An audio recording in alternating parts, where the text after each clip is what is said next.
बच्चों, आपके सामने एडवांस फ्रेजेस 24 नंबर का बता रहा हूँ। अभी जो मैं आपको डिक्टेशन दे रहा हूँ, इस डिक्टेशन में जो आउटलाइन वाक्यांश आ रहे हैं बड़े बड़े, उसको आप देखें किस तरीके से मैंने बनाया है। इसकी आप प्रैक्टिस करें, उसके बाद इस डिक्टेशन को लेंगे तो आराम से लिख पाएंगे। देखें, सरकार की ओर से, सरकार को आप बड़ा कर दें, बाहर छोटा सा की निकाल दें और से, सरकार की ओर से।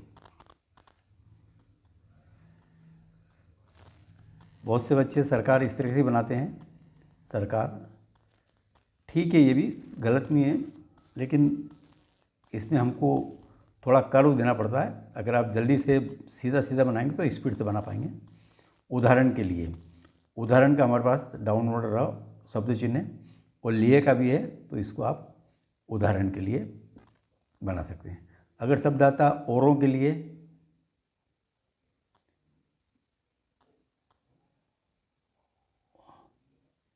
औरों के लिए, तो आप इसको यहीं से लाइन को टच करके उल्ला बना दें। ये और लिए, उदाहरण के लिए लाइन को काट के, औरों के लिए लाइन के ऊपर। राजनीतिक दलों ने, राजनीतिक, ये बड़ा हुक लगा के दल और इसी में न लगा दें, राजनीतिक दलों ने, ये न का हुक लगा, ये ध्यान रखना है। इस प्रकार की सहायता, इस प्रकार को डबल करें कि सहायता, स्वागत करना चाहेंगे। यहाँ देखें, स्वा ग को आधा करें, करना चाहे, ह का बड़ा बोला, चाहेंगे, स्वागत करना चाहेंगे। सामान्य परिस्थिति में, ये सामान्य परिस्थिति में, था को काट दे बीच में। वर्ग विशेष, व से वर्ग और वह को बड़ा गोला करके सर्कल सा लगा दें और बिंदी लगा दें, वर्ग विशेष। जन कल्याण के लिए, जैसे ज कल्याण के लिए। लोक लुभावनी योजनाएं, लोक लुभावनी और ज न बना दें, योजनाएं।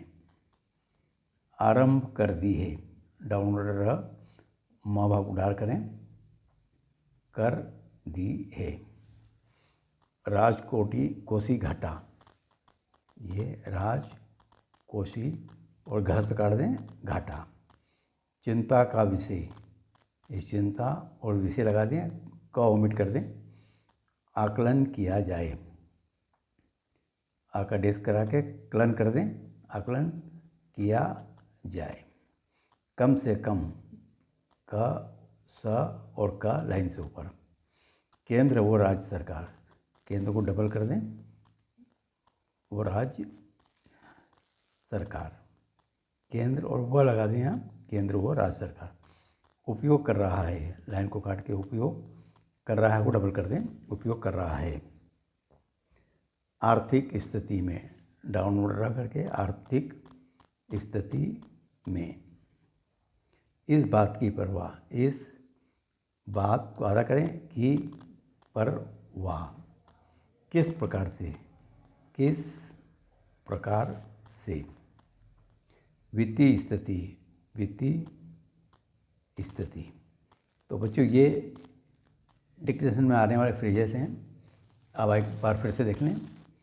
सरकार की ओर से, उदाहरण के लिए, औरों के लिए, राजनीतिक दलों ने इस प्रकार की सहायता स्वागत करना चाहेंगे। सामान्य परिस्थिति में, वर्ग विशेष। जन कल्याण के लिए लोक लुभावनी योजना आरंभ कर दी है। राजकोषीय घाटा, चिंता का विषय। आकलन किया जाए, कम से कम। केंद्र व राज्य सरकारें उपयोग कर रहा है। आर्थिक स्थिति में, इस बात की परवाह, किस प्रकार से। वित्तीय स्थिति। बच्चों, अब मैं आपको डिक्टेशन दे रहा हूँ 100 शब्द प्रति मिनट का। Yes, start. यदि किसी देश या प्रदेश की सरकार की ओर से जनता के एक वर्ग को निःशुल्क कोई वस्तु, सेवा अथवा मुद्रा प्रदान की जाए तो इसे मुफ्त का माल कहा जाता है। गत कुछ दशकों में भारत में लोकप्रियता पाने की दृष्टि से केंद्र सरकार तथा अनेक राज्य सरकारों ने मुफ्त की संस्कृति को आत्मसात कर लिया है। उदाहरण के लिए निर्धन व्यक्तियों को मुफ्त में गेहूं या चावल देना, गरीब ग्रामीणों को मुफ्त आवास देना, एक सीमा तक मुफ्त बिजली या पानी देना अथवा मुफ्त चिकित्सा उपलब्ध कराना, ये सभी मुफ्त का माल की श्रेणी में आते हैं। इस संस्कृति को सभी राजनीतिक दलों ने अपना लिया है।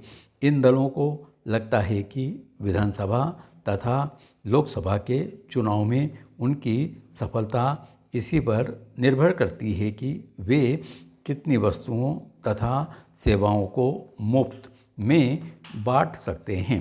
वस्तुतः वस्तुओं के निःशुल्क वितरण के फलस्वरूप केंद्र सरकार तथा संबद्ध राज्य सरकारों को भले ही लोकप्रियता प्राप्त हो जाए, पर उन्हें वित्तीय भार जिस रूप में वहन करना पड़ता है उसकी पूर्ति दीर्घकाल तक भी नहीं हो पाती।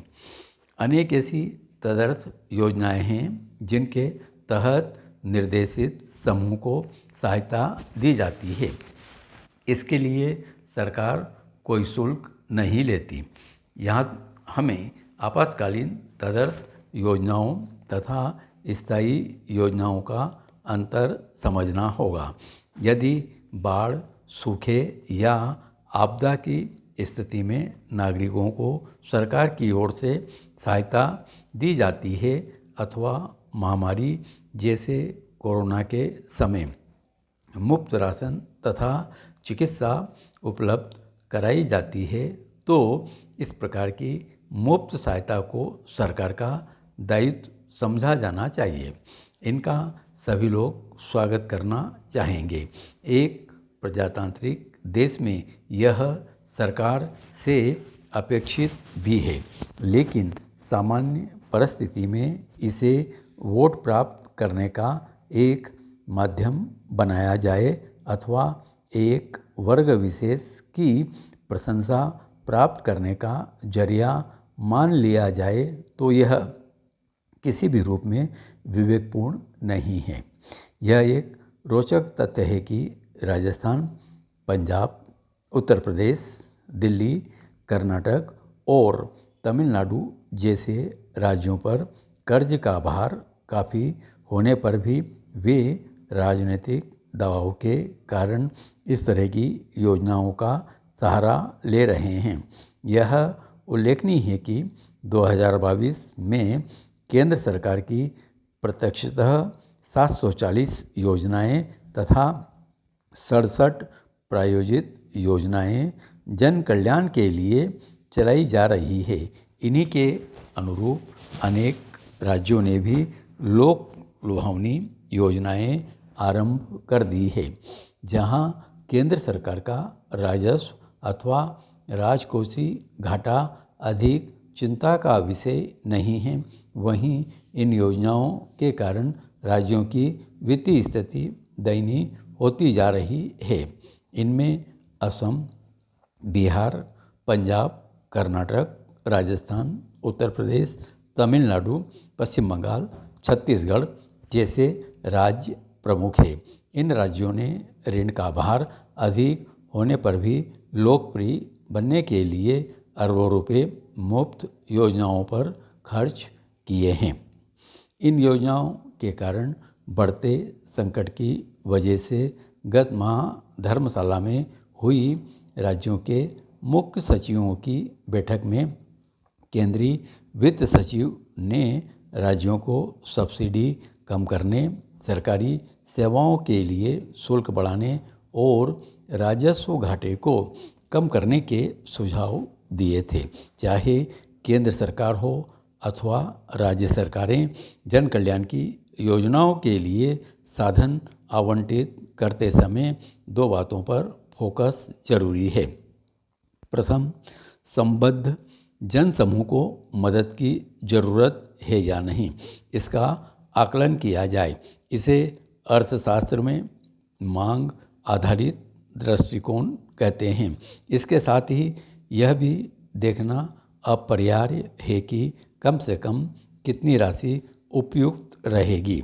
द्वितीय, विश्व वित्तीय साधन व्यय करने या फ्रीबीज का वितरण करने के पश्चात लाभान्वित परिवारों ने उस राशि को किस प्रकार खर्च किया, यह भी देखना जरूरी है। भारत में केंद्र व राज्य सरकारें आज पूर्ति आधारित नीति पर चल रही हैं।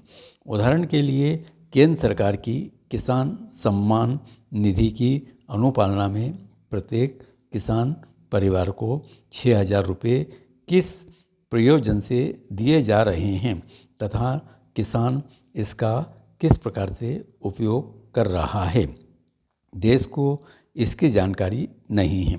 प्रतिवर्ष 36,000 करोड़ रुपए व्यय करने के बाद भी सीमांत और लघु कृषकों की आर्थिक स्थिति में कोई बदलाव नहीं हुआ। यह चिंता की बात है। देश के प्रमुख अर्थशास्त्रियों के मतानुसार मुफ्त में सामान, सेवाएं या मुद्रा देना एक प्रकार का वायरस है। राजनीतिक दलों को इस बात की भी परवाह नहीं है कि इससे बैंकिंग व्यवस्था किस प्रकार से प्रभावित होगी। धन्यवाद।